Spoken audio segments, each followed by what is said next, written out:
Q&A, karena setiap pertanyaan selalu ada jawaban.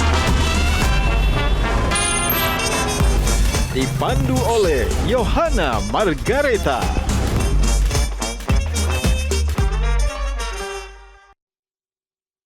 Dipersembahkan oleh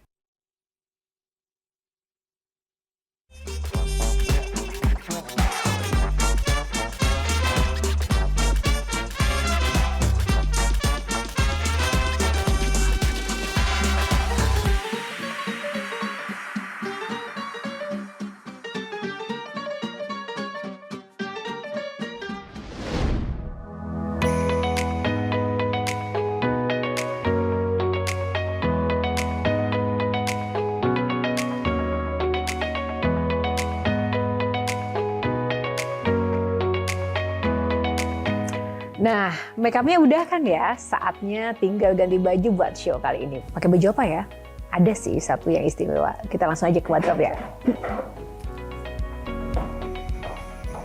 Wow, bagus banget. Bagus ya? Wah, ini juga ada ya untuk cowoknya ya? Ini juga dari sarung gajah duduk untuk kemeja pria. Dan ini untuk busana wanita. Nggak nyangka ya, ternyata kain sarung gajah duduk ini bisa dibuat dengan berbagai macam varian untuk busana baik pria maupun wanita. Selain bahannya juga adem, variannya juga banyak sekali motifnya. Dan ini pun bisa cocok untuk segala situasi dan juga acara. Tak dapat dipungkiri, sarung gajah duduk memang legenda Nusantara. Dan jangan lupa yang ada tulisan Arabnya.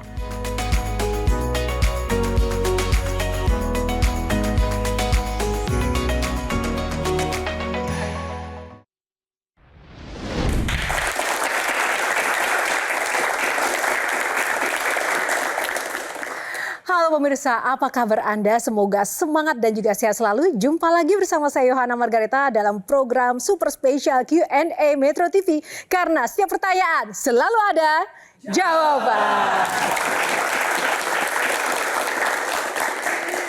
Ya pemirsa, kali ini memang sangat spesial sekali. Kenapa? Akan banyak kisah inspiratif untuk Anda dan kita semua. Nah, satu hal nih pemirsa, sebaik-baiknya manusia adalah orang yang paling bermanfaat bagi manusia lainnya. Nah, begitulah ungkapan yang selalu dipesankan oleh sosok filantropi Indonesia yang satu ini. Nah, dia kan dibilang orang kaya di Indonesia. Apakah benar dan bagaimana ia menjalani karir dan juga kehidupannya, apakah seenak pandangan mata kita? Nah, seabrek pertanyaan, segudang pertanyaan ada di benak kita tentunya. Dan langsung kita akan jawab mengenai sosok yang satu ini. Kita berikan tepuk tangan yang paling meriah untuk Dato Sri Tahir.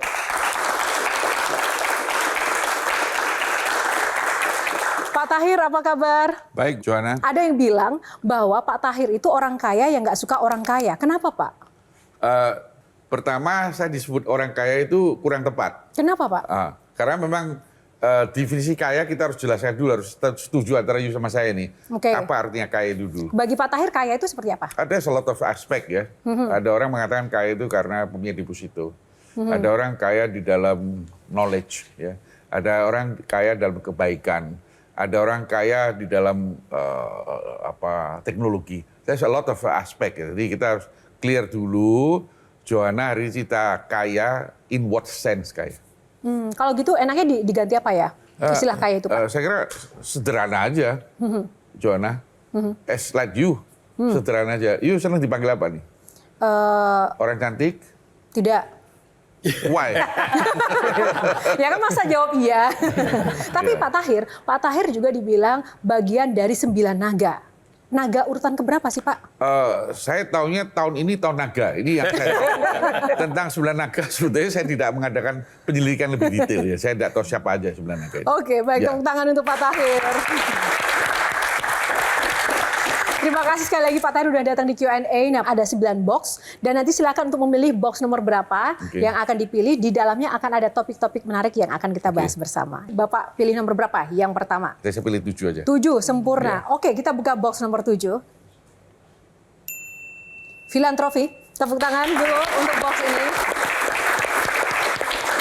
Pak, menjadi seorang filantropi itu apakah memang harus punya modal uang yang banyak ya, Pak? Saya merasa tidak punya kualifikasi dan bagi saya terlalu mewah untuk dinamakan filantropik. Mungkin saya pakai kata yang sebagai human saya lakukan suatu kewajiban sebagai manusia. Saya kira itu lebih comfortable untuk saya. Ya. Oke, baik. Silakan mungkin Kak Mary. Pak Tahir, senang bisa bertemu. Ya, Saya Bu sudah Mary. lama mengagumi Pak Great Tahir. to know you. Ya. Thank you. Kalau tadi Pak Tahir nggak suka dibilang sebutan orang kaya atau bahkan filantropis, tapi ada satu jabatan yang sebenarnya ada di secara official ada di Pak Tahir, yaitu sebagai Watimpres. Ya. Pertanyaan saya mungkin selama 5 tahun ini, hampir 5 tahun, apa momen yang paling diingat oleh Pak Tahir bersama Pak Jokowi dan sumbangsi pikiran apa yang menurut Pak Tahir sampai hari ini tuh masih selalu berkesan dan diingat? Bapak Presiden pada periode pertama telah menghapus semua subsidi yang sifatnya konsumtif. Ya, jadi subsidi perlu, tapi ditempatkan di produktif. Misalnya kita membangun infrastruktur, bukan subsidi yang diberi kepada supaya rakyat dikasih uang, ini konsumtif atau kita memberikan semangat kepada rakyat untuk bagaimana menghamburkan uang. He's not doing that. Bapak Presiden tidak kerjakan. Lalu Bapak Presiden ingin mengharapkan bahwa simplified peraturan-peraturan untuk investasi masuk. That's a lot of good thing yang sudah dikerjakan oleh Bapak Presiden. That's always impressed me. Pak Tahir, kan Bapak sebagai filantropis berarti mentalnya adalah mental tangan di atas. Problemnya yang menarik, misalnya tahun 2003 lalu di digital, di kalangan anak-anak Gen Z misalnya terkenal ada praktek mandi lumpur, minta-minta dan sebagainya. Turning point-nya waktu itu seperti apa Pak? Walaupun susah, tapi mentalnya adalah mental tangan di atas dan sampai diteruskan hingga sekarang. Jadi tahun 2016,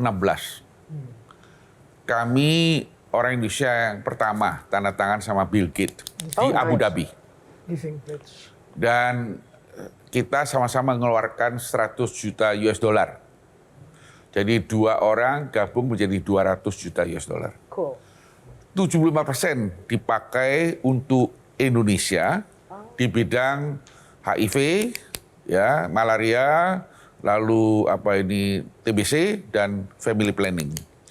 25% dipakai untuk polio, untuk seluruh dunia. Poin saya bukan di sana.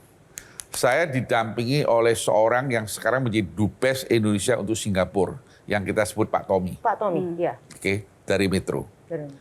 Waktu itu beliau tanya saya satu pertanyaan, Pak Tahir, hari ini you tanda tangan sama Bill Gates, apa you nggak merasa sayang?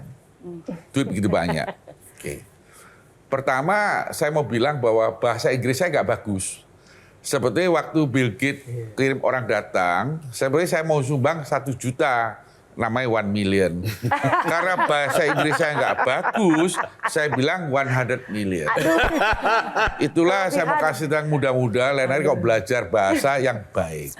Ini pertama. Kedua, jujur aja, waktu Pak Tommy tanya saya tidak punya suatu bayangan 100 juta US itu sebenarnya berapa banyak. I really don't have it. Tapi saya jawab ke Pak Tommy saat itu. Saya bilang, Pak Tommy, saya merasa hari ini paling sukacita. Kenapa? Waktu saya muda, saya lihat TV itu, saya lihat itu loh, banyak anak kecil yang busung lapar ya, yang tinggal tulang. Ya. Itu saya umur kurang lebih mungkin 10 lebih. Hati kecil saya mengatakan demikian. Saya bilang kalau satu hari ini saya punya uang, saya akan membereskan kelaparan itu. Dan saya bilang Pak Tommy, hari ini Gusti Allah telah memberikan saya kesempatan itu. Jadi saya merasa sangat sukacita. Masalahnya, waktu keluar duit saya baru tahu kok 100 juta itu banyak. Oke, Kang Maman. Ketika Bapak menandatangani Giving Pledge itu, saya bertanya ke mertua saya yang cukup dekat dengan mertua Bapak. Kok ada orang Indonesia yang mau menyerahkan setengah hartanya kepada orang lain? Lalu dia mengatakan bahwa bagi kami yang orang Madura, karena kami tahu sejarahnya Pak Tahir, itu hal yang biasa saja. Karena beliau dari kecil juga sudah biasa merasakan penderitaan. Karena Bapak cuma anak seorang pengusaha beca. Tidak pernah Gusti Allah memberikan kita hak milik apa yang kita miliki. Ya. Ini harus setuju dulu Pak. Saya yakin Islam, Kristen, apapun agamanya sama. Gusti Allah hanya memberikan hak mengelola. Jadi kita mengelola. Kalau ini kita setuju dengan kitab suci ini, Maka yang kita perlu itu hikmatnya, bagaimana kita mengelola uang itu. Bagi saya Pak, kalau kita seorang meninggal dunia di dalam kekayaan adalah suatu hal yang memalukan. Padahal banyak orang yang benar-benar ingin berkelimpahan. Oh, itu nothing wrong, Pak. Saya cerita kesaksian nih, Pak. Tidak cerita teori. Saya datang ke Middle East, apa itu? Timur Tengah. Timur Tengah. Saya orang ketiga di dunia, Pak, sebagai eminent advocate dari UNHCR, United Nations High Commissioner for Refugee. Saya orang ketiga, Pak, sampai hari ini. Belum dipecah rekodnya. Waktu saya datang ke perbatasan Irak, saya diberitahu oleh pewajib sana bahwa tempat saya itu baru dibom seminggu yang lalu. It's very good nih, Pak. Perasaan yang mendadak, pikiran saya, wah kalau saya diberitahu sebelumnya, mungkin saya nggak mau datang, Pak. Tetapi suddenly, Pak, mendadak saya ada perasaan dari dalam.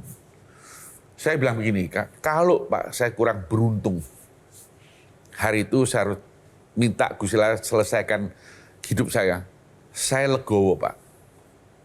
Saya tidak merasa regret. Kenapa? Simple reason, saya lagi jalankan ibadah.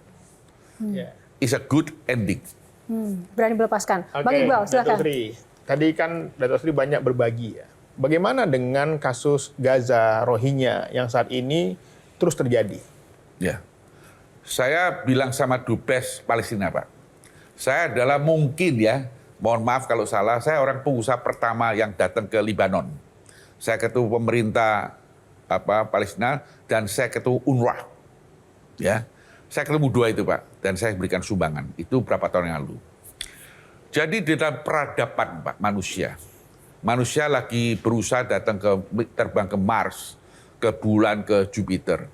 Tapi yang tidak bisa diterima pada saat peradaban yang begini hebatnya, kita membunuh anak kecil dan membunuh perempuan.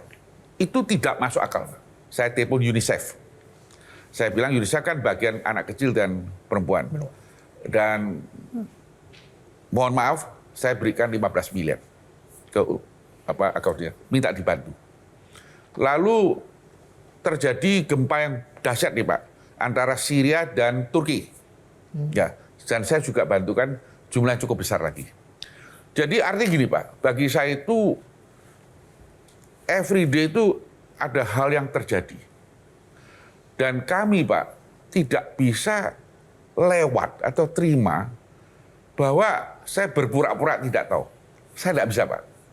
Saya bikin kesaksian nih, Pak. Saya ke Sinabung. Ya, di sana terjadi gempa.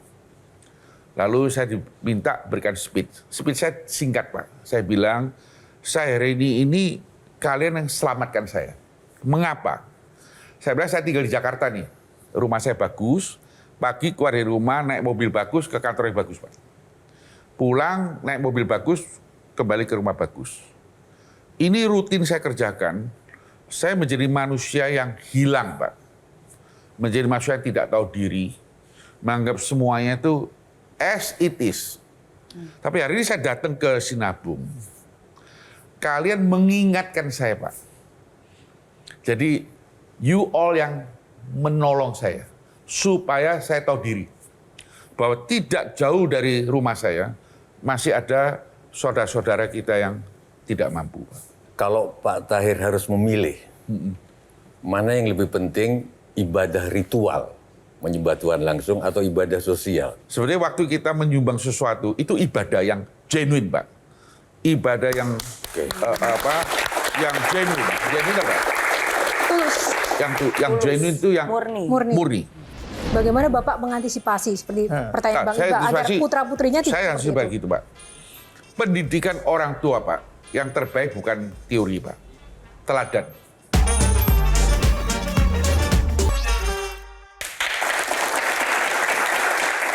Silakan box kedua, Bapak pilih nomor berapa, Pak? Karena bulan 3 baru ulang tahun saya pilih 3 aja ya. Oke, Ya. bulan 3. Saya Aries. Oh, pas nih Aries. Life, love, rock. Oke, Kak Mary silakan. Oke, thank you. Pak Tahir, saya sempat nonton komentar Pak Tahir, cerita tentang habit, kebiasaan. Pak Tahir bangun pagi, jam 4:30 udah bangun, aktivitas, bahkan malam pun tidurnya lebih cepat biasanya. Jam 8:30 sudah tidur, jam 9 juga sudah tidur. Oke, dan Pak Tahir menyebutkan, bagi saya hidup itu nggak ada excitement, datar-datar aja. Nah, justru yang saya ingin tanyakan, hidup itu kan harus dinikmati. Apalagi ini life, love, ya kan? Love and love. Bagaimana cara Pak Tahir menikmati hidup kalau itu semua datar-datar aja? Good. Tiap kali saya berikan kuliah umum, baik di universitas maupun di umum. Manusia yang paling rendah, kelas yang paling rendah itu orang Barat. You harus hidup sesuai kesukaan, you punya hobi apa, you punya preference apa gitu. Ini orang bule pikiran gitu. Be yourself lah, gitu. Saya tidak setuju. Kenapa Pak? Bukankah selama ini tuh bahkan kita sering dikasih taunya Ya. You punya hobi gitu. ini, you punya passion ini, you punya favorit ini. Saya bilang enggak. Hidup itu bukan karena passion. Hidup itu adalah sebuah responsibility, tanggung jawab. Waktu kita lahir jadi anaknya orang.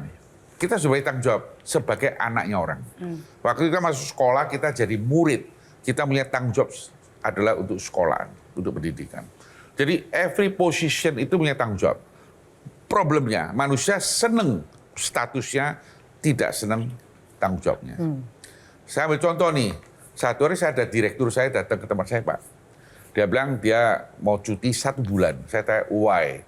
Saya mau rilis, saya banyak healing. Iya. Saya stres, gitu Pak. Saya bilang oke, good, yuk ikut saya nih ke jendela Pak. Saya kan di atas ya Pak ya, gedung. Saya kasih dia lihat. Itu bawah ya banyak ojek Pak. Saya bilang yuk kalau nggak percaya, yuk turun ke bawah tanya tukang ojek. Dia ngerti nggak istilah stres? Dia tidak ngerti. Dia ngerti cuma satu. Kalau hari saya tidak tarik ojek, saya tidak bisa bawa uang pulang. Dapur saya tidak ngepul Pak. Dia only know responsibility.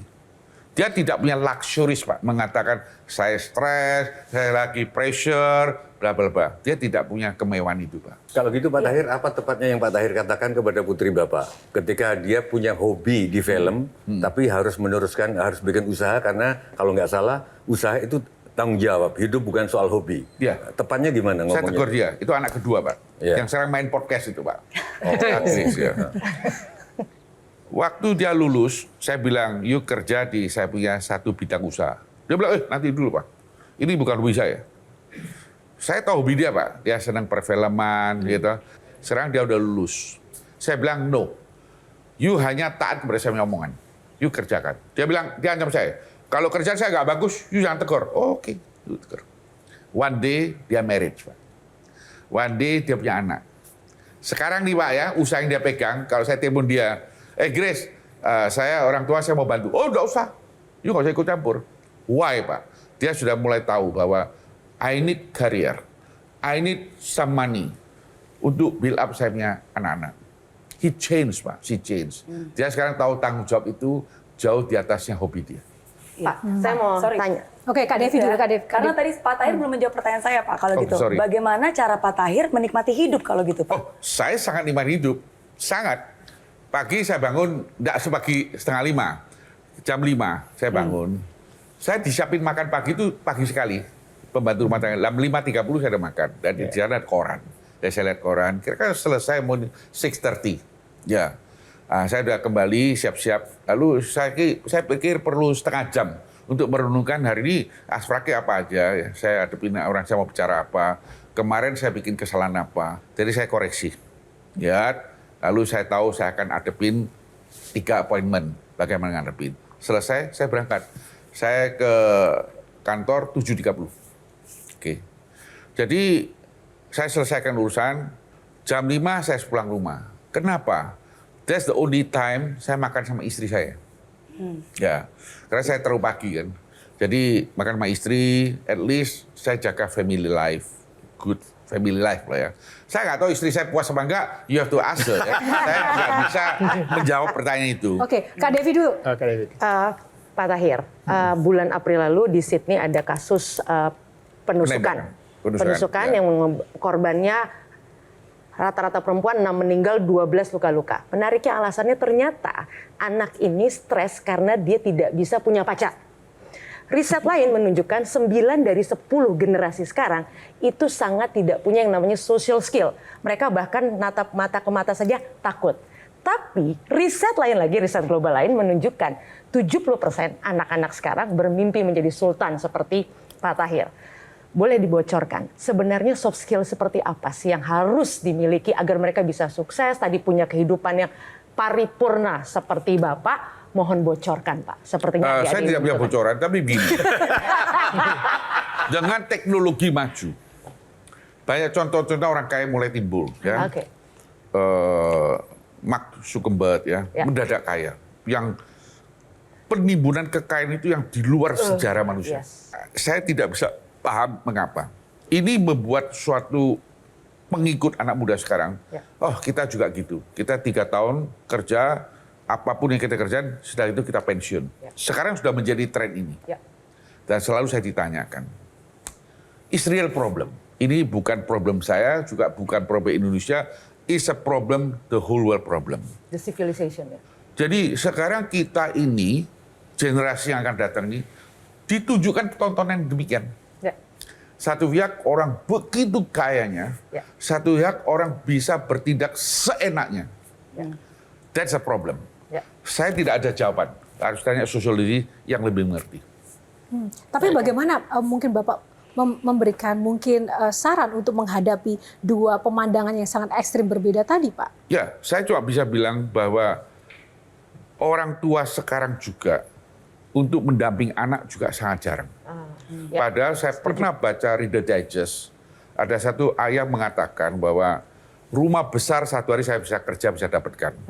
Saya bisa dapat mobil, tapi mendampingi anak tidak akan kembali. Jadi saya merasa bahwa sekarang punya anak ini kadang-kadang kurang didampingi oleh orang tuanya. Maybe itu menurut saya salah satu risetnya. Indonesia peringkat ketiga sebagai negara dengan fatherless, nggak ada ayah. Apa yang Pak Tahir lakukan saya terhadap tidak anak-anak? ada jawaban. Saya tidak ahli di bidangnya. Oke, Nah, kalau sekarang Bang Iqbal. kita melihat fenomena banyak konglomerat ketika dia wafat, anaknya berkonflik, berebutan harta, saling mengadukan ke pengadilan. Bagaimana pandangan Pak Tahir dan apa antisipasi kepada anak-anak, Pak? Sangat-sangat jelek, Pak. Sangat memalukan. Ya. Dan saya pikir orang tuanya perlu merasa bersalah, Pak. Ya. Kalau satu sibling ya, saudara by blood ya, berdarah, lalu bisa ribut naik pengadilan, masuk penjara karena uang. Menurut saya, this family, Pak, really hopeless. bagaimana Bapak mengantisipasi seperti pertanyaan Bang Iqbal agar putra-putrinya tidak saya seperti gitu, Pak. Pendidikan orang tua, Pak, yang terbaik bukan teori, Pak. Teladan. You jangan menghamburkan uang. Bapaknya tidak tanggung jawab, malam tidak pulang. What education yang you mau kasihkan kepada anak you? Saya kasih tahu anak-anak saya, Pak. Saya kasih tahu anak jujur. You tahu bapak you kenapa nggak ngaco di luar? Because of you all. Saya tidak mau you dipermalukan karena ayah you begini, ayu. Saya tidak mau. Saya mau you di masyarakat, you bisa berdiri dengan tegak. Karena your parents, Pak, lay out the good example. Pak Tahir. Tunggu, tapi Bang Iqbal, misalnya nih, nggak boleh menghambur-hamburkan uang. Nih kalau misalnya Bang Iqbal ini kan calon kepala daerah juga, kalau menghambur-hamburkan uang demi jabatan gimana dong? I have no comment. Beliau yang akan lakukan mesti saya beliau. Tentu saya tidak akan melakukan menghambur. Oke. Nah, apakah Pak Tahir nggak merasa berdosa menyuruh Grace berusaha? Bapak tadi telah gunakan kata saya mungkin, Pak. Saya tidak senang kata mungkin. Oke. Saya mau Grace be realistic, practical.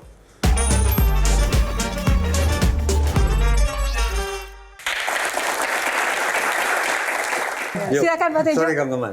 Bukankah kalau orang itu bekerja atas dasar passion, atas dasar hobi, jauh lebih berguna untuk dunia? Sorry, kalau Grace, putri Bapak tadi, nggak berusaha tapi bekerja di film, mungkin bayangan saya Kang Maman akan buat lahir film besar. Nah, apakah Pak Tahir nggak merasa berdosa menyuruh Grace berusaha? Bapak tadi telah gunakan kata saya mungkin, Pak. Saya tidak senang kata mungkin. Oke. Saya mau Grace be realistic, Practical. Yang paling nyolok Pak sekarang, saya nggak boleh ikut campur lagi usahanya Pak. Dia bilang, Pak, nggak usah repot-repot. I can handle it. Mengapa? Dia mulai tahu bahwa ini adalah mangkok piringnya. Dia perlu kembangkan mangkok piring ini. Mohon maaf Pak, kalau kita dasar hobi Pak, saya pindah Jakarta nih Pak, jadi mantunya orang kaya, namanya Mokhtar Yadi. Tetapi Pak, saya buka jualan kalengan makanan di Gang Ribal Pak. Ya, saya jualan. Bapak tanya hobi saya? Enggak Pak, hobi saya mau jadi orang kaya Pak. Habitat saya adalah orang tidak punya Pak. Hari ini, apapun saya punya kedudukan, saya tetap kembali ke habitat. I never change Pak. Saya tidak mau karena uang saya berubah manusianya, saya tidak mau. Dari tadi Bapak bicara istri, anak. Ya. Bagaimana dengan ibu Bapak Ya. yang sekarang sakit? Ya. Dokter kasih tahu saya 20%. Hidupnya tinggal 20%. Lalu mulai saya jaga 1 hari Pak, constantly, tidak pernah absen 1 hari, 8-10 jam. Saya jaga di rumah sakit. Rumah sakit boleh jadi kesaksian. Kenapa Pak? Saya terus ingat mulai flashback. Ibu saya besarkannya susah sulit Pak. Penghinaan, dia banyak terima. Just for me. Jadi saya punya doa sama Gusti Allah begini Pak. Saya bilang, kalau putra saya dan adik saya bilang gini, Tahir, you harus relakan. Dia sudah tua kok, umur 92. You harus relakan dong. Oke kok. You have done all the good thing for your mother. Saya bilang, no. Asal ada 1% chance untuk bertahan, saya pertahankan. Dan saya bilang ke istri saya bilang, I don't mind ya, to change my life to my mom. Kenapa Pak? Kita ini sampai hari belum bisa membalas kebaikan orang tua. Ya. Kita ada satu foto yang kita tampilkan. Ini adalah your mom ya Pak Ya. Tahir. Nah, apa sih yang mungkin Pak Tahir mungkin belum sempat harapan dari ibu khususnya ke Pak Tahir mungkin belum sempat Ibu saya diwujudkan. udah 6 bulan koma ya, sudah 6 bulan koma. Saya cuma pingin asal beliau bisa bangun nih Pak. Saya cuma mau ucapin satu kata aja. You know, we really love you so much, Mother. Itu yang dulu kita tidak sempat kasih tahu dia. That's it. Pak Tahir izin tanya. Tadi Pak Tahir mention bahwa Pak Tahir nggak suka yang namanya kemungkinan. Ya. Harus realistis. Ya. Oke? Nah, tapi at the same time, sebagai seorang pebisnis pasti kita harus take risk. Ya. Dan tadi baru saja Pak Tahir juga menyebutkan contohnya ibu Pak Tahir, walaupun cuma punya 1% aja. Berarti kan sebenarnya lebih tidak mungkin, lebih banyak tidak Persis, mungkinnya. persis. Tapi itu tetap diperjuangkan. Ya. Jadi di mana batasnya kapan menjadi realistis dan kapan tetap punya hope. Dan Kalau untuk masih ibu ada saya, kemungkinan. selama masih bisa napas, saya akan pertahankan. Dulu kan saya nggak pernah peluk ibu saya mukanya. Sekarang saya bisa, karena dia nggak begitu sadar kan. Jadi saya kira Gusti Allah masih saya kasih kesempatan, saya blessing lah. Which is that's part saya appreciate. Pak Tahir, kan katanya ada filosofi roda itu berputar. Ya. Cuman kalau kata netizen, bagi orang-orang hebat, orang-orang kaya, rodanya berhenti aja di atas, nggak pernah turun ke bawah. Itu gimana caranya? Mungkin Ya itu ada kayak umur tips. lah. Ke umur kok bisa, kayak saya kok bisa jangan lanjut lagi, cukup. Tapi kan itu life ya. Oke. Menurut saya life. There is a time, pasti ada waktu kita harus berhenti. Oh. Selalu saya ingetin saya Pak, Bu, berhenti di mana is important. Saya tidak ada sesuatu yang patut diingatkan. Tetapi saya mau lihat 3 masalah. 1, saya mau lihat ibadah saya itu pas. Oh. Jadi di mata Gusti Allah pas. Centang. Kedua, saya mau lihat anak saya baik. Aduh, iya. Saya nggak mau lihat anak saya jadi anak berandal, anak nggak mau. Ketiga, Iya. saya mau lihat sebagian orang Indonesia oleh karena kehadiran saya, mereka punya hidup lebih baik. Saya lihat 3 hal ini. Tepuk tangan luar biasa. Kita lanjutkan box selanjutnya nomor berapa Pak? Saya kan sama istri saya, jadi saya pilih 2 deh. Oh 2, sepasang ya. Baik, kita buka box nomor 2. Kaya, miskin, surga, neraka. Nah, Ada beberapa testimoni soal impian menjadi kaya atau berhutang dari rekan-rekan di sini.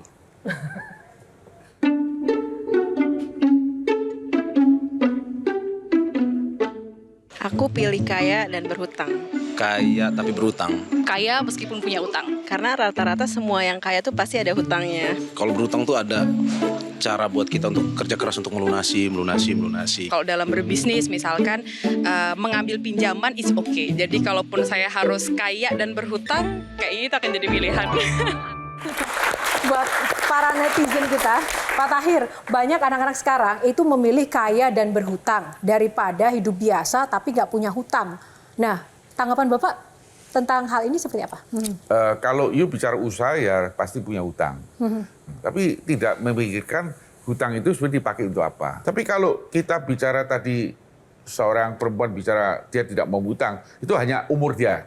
Mungkin satu hari dia akan berubah. Kan kalau bicara soal kaya, katanya kuncinya kerja.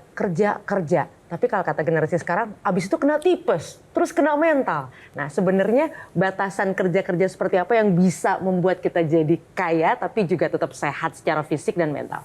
Menurut saya kesempatan ya pada saat yang sama punya kesempatan itu juga sangat penting. Saya cerita satu kasus ya. Orang kita tahu pernah dengar namanya Lee Ka-shing, orang terkaya di Hong Kong. Sebelum Lee Ka-shing keluar namanya George Carrion. Ini orang Chinese yang dibesarkan dari Singapura dan pindah ke Hong Kong. Apa yang dia lakukan? Dia adalah beli properti sebanyak mungkin. Jadi dia kerja spekulasi properti betul, but wrong timing, terlalu pagi. Ya, sehingga waktu itu situasi ekonomi belum bisa menampung itu dan dia tidak bisa melunasi hutangnya, dia jatuh duluan. Muncullah Lee Ka-shing juga beli aset, tapi timing sudah bagus, dia menjadi kaya raya. Jadi sometimes menurut saya do right thing itu penting, but on the right time and on the right place. Jadi kadang-kadang menurut saya pribadi, saya mau sharing, kadang-kadang we need a little bit luck. Kita perlu keberuntungan. Carinya di mana? Yuk mesti tanya yang kasih untung. Saya nggak ada keberuntungan ya. Saya kebetulan beruntung aja. Jadi saya pikir perlu ada keberuntungan. Ya. Oke, nah ini masih terkait dengan kaya, miskin, dan neraka. Sekarang saya mau ke Mbak Tejo. Mbak Tejo setuju nggak dengan istilah bahwa kecil bahagia, tua kaya raya, mati masuk surga? Oh my heart won't believe. Nah. Yeah. Saya biasanya nyanyi itu terima bayaran, Pak. Hari nggak terima, jadi saya nyanyi di sini aja. Oke, tepuk tangan buat Pak Tahir. Fall in love with you. Tepuk tangan.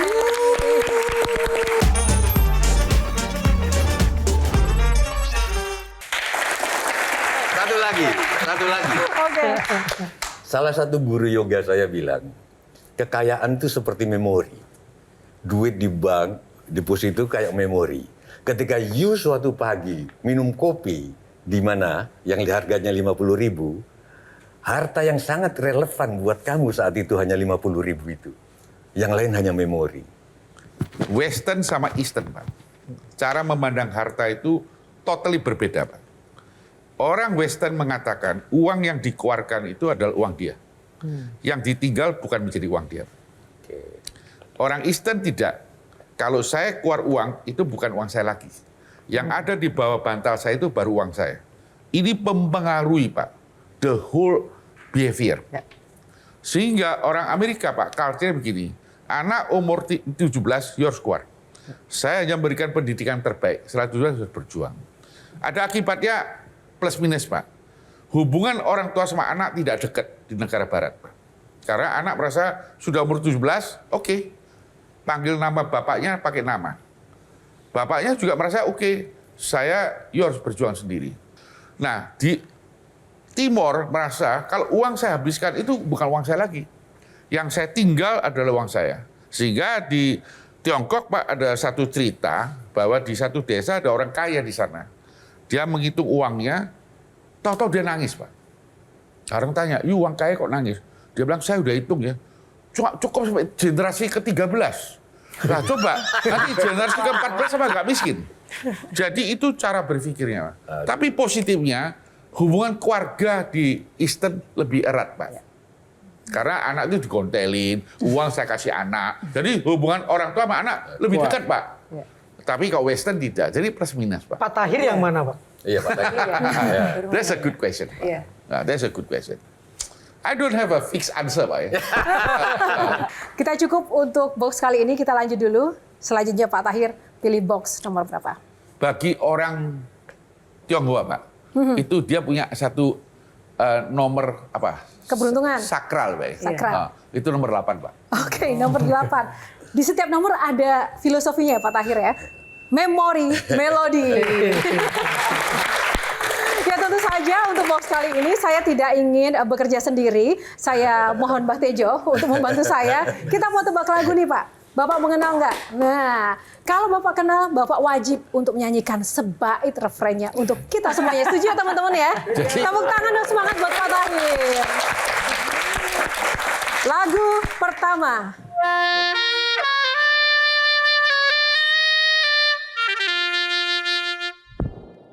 Don't forget to remember me. Boleh Pak. Makna lagu ini buat Bapak kenapa This berkesan? is a very nice song. Atau Kenapa? dinyanyikan silahkan Pak. Sedikit kita mau dengar Pak Tahir. Semangat dong buat Bapak.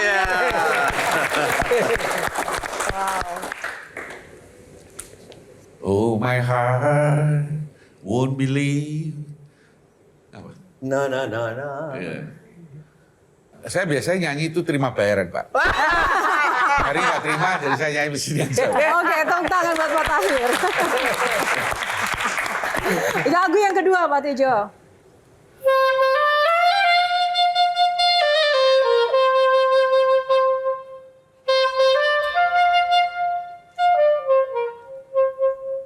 Na na na na na na na na na na na. Na na na na na. Oh, Beat ya, lagu itu sebuah nama. Itu lagu very nice song, Pak. Coba very Bapak nyanyi, song. Pak. Saya Temani, tahu, Pak. dia bilang, mengapa hatiku pasti bergetar ya. Mengapa Hatiku mesti bergetar? Ya, that's it, Pak. Bila ku sebutkan Namamu ya. Yeah. Oke, that's a very nice. Itu zaman saya, Pak. Nyanyi, zaman Pak. saya. Diminta nyanyi. Ada bisa, Pak. Saya itu abon, Pak. Pak Tahir romantis atau enggak sih? Sampai lagu ini? Actually, you have to ask my wife ya, Pak. Ya. Tapi Harus tanya Pak istri Tahir- saya, Pak. Coba istri saya bilang, you menguapkan cinta itu ada batasnya, jangan lebih ya gitu. Kalau lebih ke orang lain dia keberatan, Pak. Jadi, cukup sama dia aja. I think that's. But I think sentimental romantic is a very good culture untuk seorang manusia, Pak, menurut saya. Masih ada satu lagu terakhir. Silakan Mbak Tejo. Oh, ininya lepas gimana ini? Bentar. Lebih baik nggak nyala, Pak. Bentar apa ya?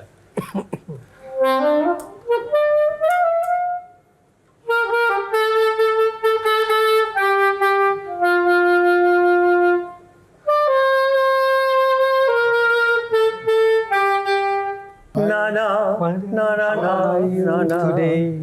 Oh, lagu itu saya pernah dengar tapi saya nggak familiar. Nanti Baik. hadiahnya minta ke Yohana. Kasih hadiah Pak Tahir ya, baik saya pikirkan ya. Pak Tahir, ini tadi banyak sekali pelajaran hidup yang kita peroleh dari Pak Tahir gitu kan. Kalau boleh berbagi lagi Pak, ada nggak Pak pesan buat kita semuanya atau anak-anak muda di luar sana, bagaimana kita harus tetap tadi memiliki jiwa yang loyal, memberi dan juga bisa bermanfaat bagi orang lain, apapun keadaannya, apapun rezimnya. Yes. Oke, saya bicara anak muda. Di dalam hidup ada hal-hal yang kita tidak berhak memilih. Kita dilahirkan kapan, di keluarga yang mana, kapan lahirnya, itu wilayah Gusti Allah yang tidak boleh seorang manusia menyentuh. Tetapi ada yang kita bisa ambil putusan, yaitu mau jadi baik atau mau jadi jahat. Anda berhak memilih. Berapa tahun yang lalu saya telah jatuhkan pilihan ini. Saya mau jadi baik. Dari anjuran saya kepada kalian, yang saya yakin kalian tidak pernah terpikir, tapi harapin kehadiran saya ada sedikit gunanya. You keluar dari ruang ini, malam sebelum tidur, you jatuhkan pilihan. mau jadi baik atau tidak mau jadi baik. Saya selalu penuh harapan ketemu muda. Saya bilang, saya harapkan, saya tidak yakin saya punya umur 20 tahun, tapi yang saya doakan, 10-20 tahun yang akan datang, mungkin saya sudah tidak ketemu kalian lagi. Mungkin di antara 30 orang ini, ada 1-2 orang yang menjadi orang yang luar biasa. Itu yang saya doakan. Baik. Gimana teman-teman, siap ambil keputusan malam ini? Ya. Kurang keras. Siap ambil keputusan malam ini? Yeay, siap. Terima kasih Pak Tahir untuk masukan buat teman-teman. Singkat saja, closing statement. Pak Tahir, sebelum hari ini saya lebih mengenal Grace, anak Bapak. Dari obrolannya saya sungguh mengagumi karena Grace itu sangat rendah hati. Anak konglomerat tapi sangat sederhana. Hari ini saya bertemu dengan ayah yang mendidiknya. Dan dari situ kita bisa melihat bahwa semua itu selalu konsisten dilakukan. Hari ini saya banyak belajar tentang arti kekayaan, tentang arti berbagi, tentang arti ibadah. Terakhir dari saya Pak Tahir, mungkin dalam doa Pak Tahir bilang tidak pernah lagi meminta kepada Tuhan. Tapi doa saya malam ini Pak Tahir, saya akan meminta kepada Tuhan supaya Ibu Pak Tahir bisa bangkit dari komanya, sehingga Pak Tahir bisa mengucapkan kalimat terakhir dan itu bisa didengar oleh Pak Tahir. Terima kasih Pak Tahir. Terima kasih Kak Mary. Silahkan Kang Maman. Ada 2 poin yang saya lihat Pak Tahir. Kembali mengental kalimat kebahagiaan bukan tentang apa yang kita miliki, melainkan tentang apa yang kita beri. Itu terasa sekali tadi berkaitan dengan Mbak Sus Mary juga. Orang yang bercita-cita menjadi baik itu ternyata kuncinya satu. Orang yang mencintai ibunya. Dan saya tidak punya kesempatan itu karena ketika pandemi COVID, ibu saya cuma menelpon dan mengatakan, madu pahit saya sudah habis, Nak. Saya bilang nanti saya belikan. Sampai wafatnya saya lupa membelikan. Sehingga saya merasa kapan ya saya bisa menjadi baik. Karena orang yang sangat cinta ibunya pasti akan diberkati untuk menjadi orang baik. Dan mudah-mudahan pelajaran hari ini membuka pintu kembali kepada kita. 1% sekalipun kalau ibu kita tetap harus perjuangkan. Jangan menyesal seperti saya. Terima kasih. Terima kasih.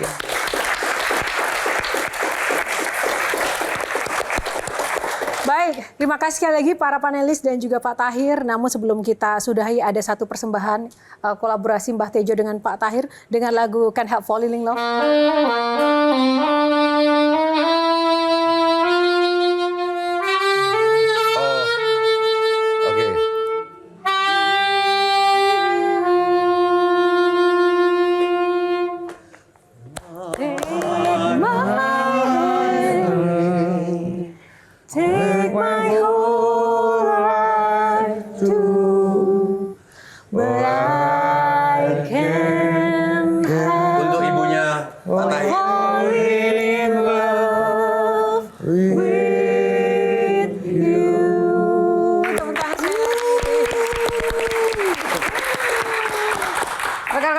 Teman-teman, audiens terima kasih dan terkhusus tepuk tangan paling meriah untuk Pak Tahir. Pak Tahir, terima kasih untuk waktu yang luar biasa. Thank you for your chance. Yang pasti kita semuanya di sini mendoakan untuk Ibu Pak Tahir. Thank you so much. Pulih, ada mujizat untuk kesembuhan beliau dan bisa berkumpul bersama keluarga. Dan nanti sampaikan juga salam dari kita semuanya bahwa kita juga menyayangi Ibu Pak Tahir. Tepuk tangan untuk Pak Tahir sekali lagi. Dan pemirsa, semoga kisah malam ini menjadi inspirasi bagi teman-teman semuanya. Yang pasti apapun cita-cita dan juga mimpi kita semuanya, tapi tiada yang lebih mulia ketika hidup kita bisa lebih bermanfaat bagi sekitar kita dan juga kita bisa saling mengasihi dan menyayangi orang-orang kita, khususnya keluarga dan juga orang tua kita. Dan terima kasih untuk para bintang tamu, panelis dan juga rekan-rekan yang sudah hadir di sini. Semoga terus semangat dalam menjalani hidup dan juga perjalanan Anda semuanya dimanapun berada. Dan terima kasih juga saya ucapkan kepada Sarung Gajah Duduk yang sudah menyiapkan baju saya yang saya kenakan malam ini. Sarung Gajah Duduk, legenda Nusantara yang ada tulisan Arabnya. Saya Yohana Margareta mewakili tim yang bertugas mengucapkan terima kasih atas kebersamaan Anda. Sampai jumpa lagi di Q&A selanjutnya. Bye! Boleh Pak.